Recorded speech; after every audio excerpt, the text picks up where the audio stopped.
कब drama line industry की line की तरफ आए? इंडस्ट्री लाइन शो बिजनेस शुरू हुआ एडवर्टाइजिंग कंपनी से, इंटरफ्लो कम्युनिकेशन 1988 नई नई पढ़ाई मुकम्मल की थी।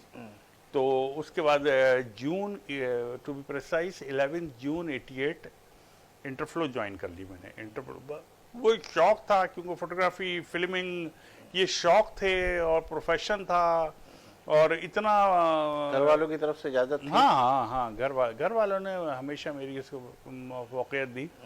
इससे पहले मैं गवर्नमेंट जॉब में गया था, सिविल एविएशन अथॉरिटी में। जब नया ग्रेजुएशन बीएससी कंप्लीट किया था तो सिविल एविएशन अथॉरिटी में चला गया था। मगर वहाँ की जो नौकरी, जो कहते हैं ना कि वो गवर्नमेंट जॉब होती है, वो 7 से 2 तो सख्त जॉब होती है, सुबह 7 बजे पहुँचना। तो ये जो इतना डिसिप्लिन होता है ना, 7 बजे पहुँचना। अच्छा, हमारे कायदे कानून भी कुछ अलग हैं। 7 बजे पहुँचने के लिए 1.5 घंटा पहले उठना पड़ता है, वो नहाना पड़ता है, फ्रेश होना पड़ता है। उसके बाद तो वो 6:30 बजे से सिलसिला शुरू हो जाना। तो ये कुछ ज़्यादा बर्दाश्त नहीं कर सके, तो 1 साल के अंदर अंदर छोड़ दी। उसके बाद जो फिर आए एडवर्टाइजिंग में, तो यहाँ तो ना जाने का टाइम था ना आने का टाइम था। तो यहाँ तो हम जाया करते थे अपनी मर्जी से, आते तो उनकी मर्जी से। तो एडवर्टाइजिंग में क्या, यानी किस तरह आप इससे मुंसलिक हुए? एडवर्टाइजिंग मैं गया, हमें शौक था फिल्मिंग करने का। और एक बस एक जगह, एक दिन मैं यूनिवर्सिटी जा रहा था, तो कराची यूनिवर्सिटी जाता था सुबह।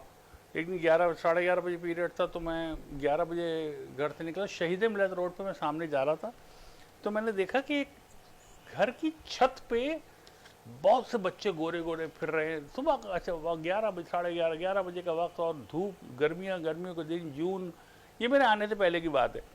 मोटरसाइकिल ट्रेल होती थी मेरे पास, पर जा रहा था, तो मैंने देखा बहुत से बच्चे बैलून फेंक रहे हैं। एक बहुत बड़ा कैमरा खड़ा हुआ है, 35mm कहलाता था वो।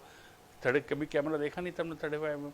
बच्चे बैलून, लाइट, शेड्स लगे हुए हैं, रिफ्लेक्टर्स लगे हुए, खींच रहे। एक आदमी वीडियो बना रहा है, शूट कर रहा है 35mm पे। खातून खड़ी हैं, हिदायत दे रही है। बहुत देर देखता रहा मैं कि ये क्या हो रहा है।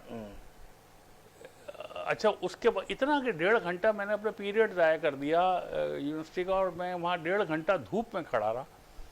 जब मैं चला गया, उसका 15-20 दिन गुजरे होंगे। एक दिन मैं अपने फादर के साथ बैठा टीवी देख रहा, तो मैंने देखा वही इश्तहार टीवी पे आया।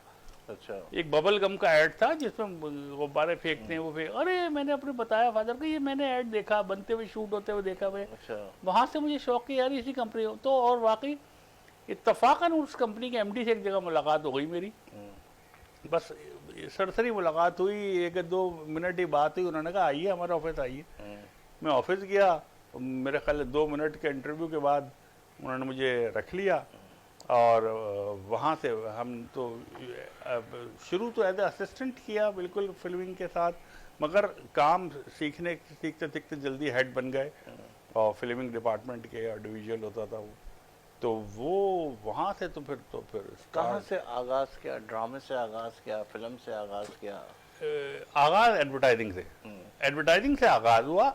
लकीली ये जो कंपनी थी इंटरफ्लो कम्युनिकेशन, इनका 88 में ज्वाइन किया, 90 में इनका चैनल आ गया, टीवी चैनल आ गया। अच्छा। NTM। अच्छा। पहला सेपरेट चैनल जो गवर्नमेंट से अलग था वो। वहाँ जो चैनल आया, वहाँ हम फिल्म के लोग थे, एडवर्टाइजिंग में तो हमें ज़्यादा चांस मिला देखने का, घुसने का, करीब से एडवर्टाइज ड्रामे को देखने का। तो वहाँ से फिर मौका मिला कि वो ड्रामा प्रोडक्शंस करने का। तो पहला ही ड्रामा ब्लॉकबस्टर था जिसके साथ में हमने काम किया, चांद ग्रहण। तो वो वहाँ से तो फिर अच्छा, फिर खुली आज़ादी थी काम करने की। प्राइवेट चैनल था, एक आदमी की बात थी, वो कहते थे जो खुला हाथ था, खुला ड्रामा बनाया, बड़ा ड्रामा बनाया।